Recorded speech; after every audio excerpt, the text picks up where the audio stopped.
Knicks fans, welcome to another episode of Delusional Knicks Fan Network, where we bring you that Knicks content that you need. All right, let's get into it. The Battle of the Boroughs. One team showed up, and it definitely wasn't my Knicks. We just did not have it today. Brooklyn, who was 4-7, coming into the game, now 5-7.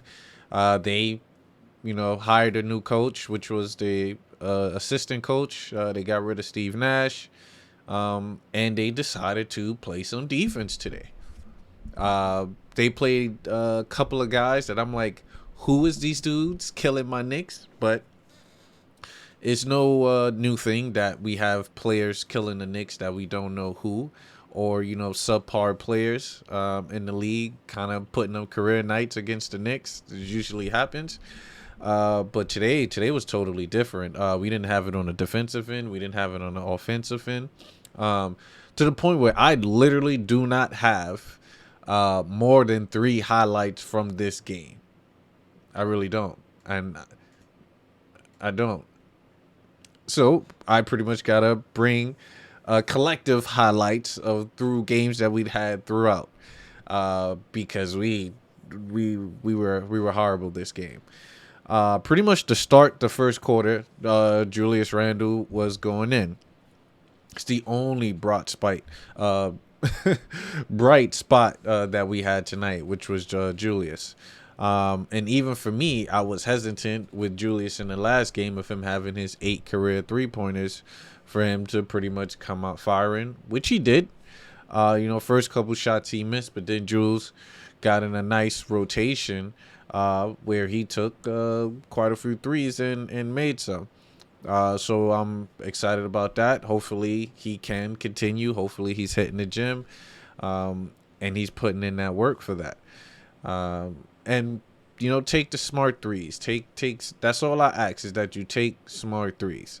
I had a guy comment on my post, my previous video, when I stated that, these guys shoots a lot of threes. If it's not falling, switch it up. He stated he's a coach and, shooters keep shooting. I'm 100%. I was a shooter when I played high school basketball and when I played AAU. I'm a shooter. So I know when you're a shooter and your shot is not dropping, you switch it up. Me being a shooter, I will never go 1 for 10 from the 3-point line. Why? Because I know if I'm literally like 1 for 4 in the first half, I'm going to switch up. Obviously, you're going to let the game come to you. You would, adjust. I try to go to perimeter, try to get to the line. But these guys on the Knicks, they're not pure shooters. They're not labeled shooters. So that was my only issue with the comment. These guys are not labeled shooters. And I'm pertaining to Julius and RJ Barrett. Hence tonight, RJ Barrett shooting woes. I'm going to bring up the stats, but I'm going to look very quickly. His 5 for 14 from the field goal. He got to switch that up, RJ. But I don't want to. We're not going to talk about that. We're going to talk about the Brooklyn Nets right now. Brooklyn pretty much did their thing. 1 second. Brooklyn pretty much did their thing tonight. They was hitting on all cylinders. Leading by Kevin Durant. KD's a phenomenal superstar. He's pretty much one of the best scorers in the league. I stated this from a long time.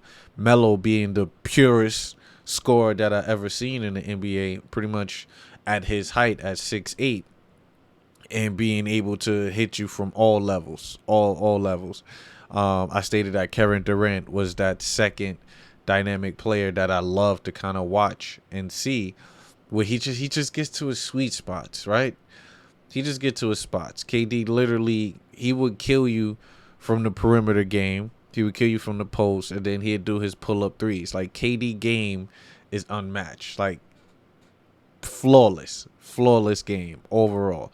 And then of course when he's passing the ball, because obviously he's being double team and triple team, when he's seeing the ball for someone being 6'11", 7 foot as they state, he's able to pick you apart from that and grab rebounds, which is why KD had a triple double tonight. To also bring up a stat, KD in his career playing against the Knicks is 20-3. My man is 20-3, right? He's won the last 12 games. Come on, guys. Come on. That should pretty much tell you that Kevin Durant is a Knick killer, period. Now, granted, he has missed a couple games against the Knicks the previous years because of his injuries and stuff. So some of that game is, for most of the game, is him with the Thunder. And probably him with Golden State. So him with Brooklyn is probably not as much. But Kevin Durant is the problem. I knew that going in. But I expected a W tonight because I didn't know what Nets we would get. I didn't know we would get the Nets that want to start playing defense, want to be, brutes. You had players. I do want to switch over. You had players, pardon me. What's going on the Nets real quick? Right? We're going to start with their starting point guard, who killed us. Edmond. Bro. Edmond. I was a stat on this dude. This dude made 3 career 3-pointers out of 15 before this game. He was 3 for 15. My man started the game going 3 for 3 against the Knicks. This is the situation that occurs with the Knicks. We have players stat-wise that don't kill us. I mean, that don't kill in the regular season or don't kill against, 29 other teams. But when they play the Knicks, it's a career night for some apparent reason. Royce O'Neal, we are familiar with Royce O'Neal. We know who Joe Harris is. But you look at this team, you're like, all right, we should be capable of beating this team. We just didn't have it tonight. Maybe I think that's what happened. My Knicks woke up this morning and said, hey, we're playing the Brooklyn Nets, the dysfunctional Nets. We woke up thinking, hey, we're playing the dysfunctional Nets. We're going to get this win. And they came in from beating Minnesota. You come and do this performance. I don't want to say it, but this is what they're saying in the news. This is what they're saying over pretty much that the Knicks are a medium to mediocre team in a sense. So I don't think it's a mediocre team. But I do think we're literally just smack dab in the middle. Before this game, we were 5-5. I think we were 1-1 against Western teams. And 4-4 in the East, for the record. So we're just win some, lose some, win some, lose some, and I think that's might occur throughout the rest of the year. A friend of mine in the chat was like, "Hey, Knicks need to win Benyama," and I'm like, "It's too early. I still want to be competitive, but if at the end of the year we end up with a 41-41 record." Where does that get us as far as seedings? 41 is better than what we did last year, which is understandable. And we got forgot what pick it is because we kind of traded it away. I believe we had the 11th pick or something like that. So mid-tier, or we bum juice it, try to get in a lottery, try to get a player that way. And then maybe if we do get a top lottery selection, you kind of trade that for a superstar, or you keep that, player and you kind of build. A lot of people is iffy with trying to go for a superstar. What superstar, who superstar. Look, guys, we need a player. We need a player. That's just it. We need a player. We need a player here.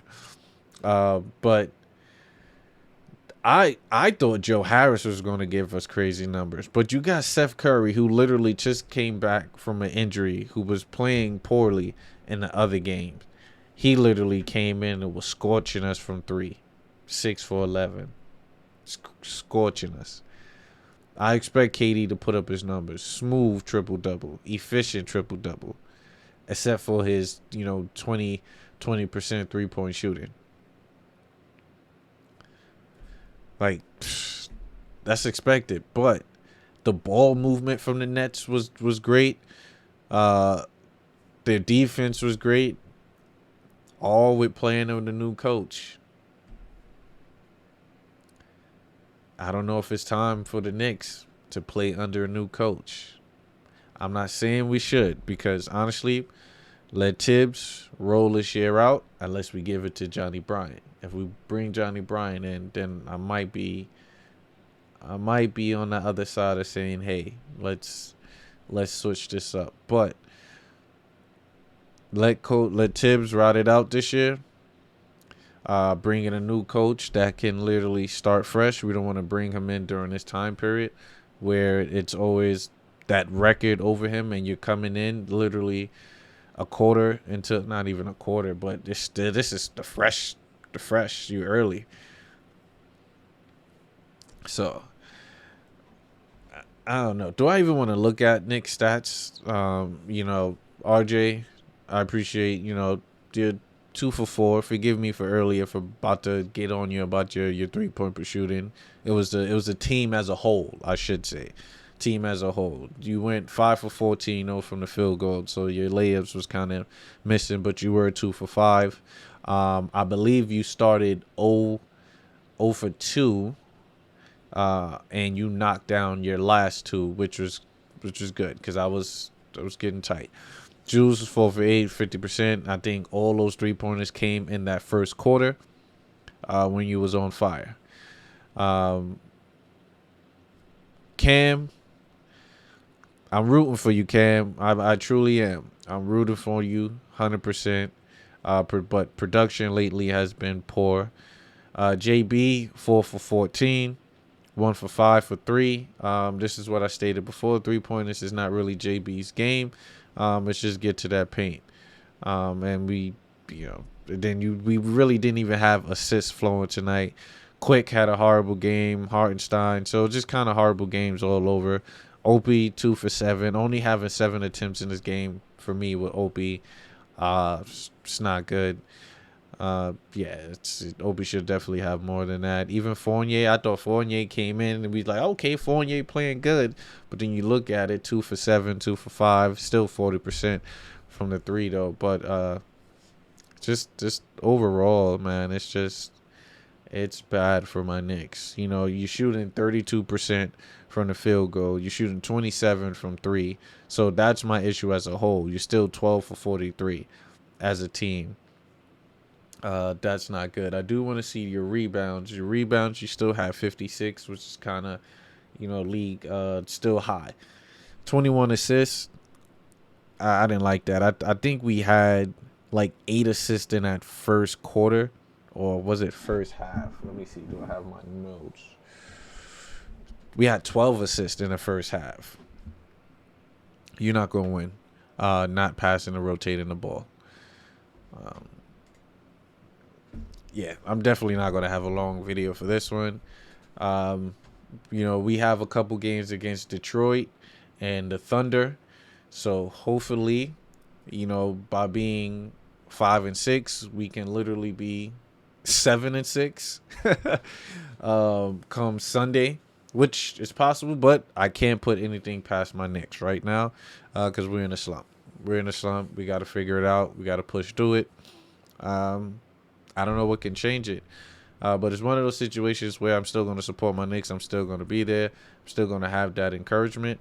But something drastic needs to change. And I don't even think it's a lineup. I truly don't believe it's a lineup shakeup. I don't. Maybe it's a new defensive scheme. Maybe it's implementing a new offensive scheme. Something. Or maybe the players need to hold each other accountable, figure out what's working and what's not working as far as their movement, their efforts, because we didn't have it today. We did not. We left our game back in Minnesota. So we got to figure it out. But I have faith in my Knicks that it's still, like I said, it's still early. Only 11 games so far. It's 11 games. Maybe because our expectation was a little higher, but look at the Brooklyn Nets. They're 5-7, still below 500. But at the end of the year, they're probably going to be over 500 and in the playoffs. So it's still early, Knicks fans. Stay with us, rock with us, but still hold the team accountable. That's the thing. Still hold the team accountable, and hopefully it gets to them. On that note, deuces. What if I say so? I'ma do it for the pesos. I fell in love with the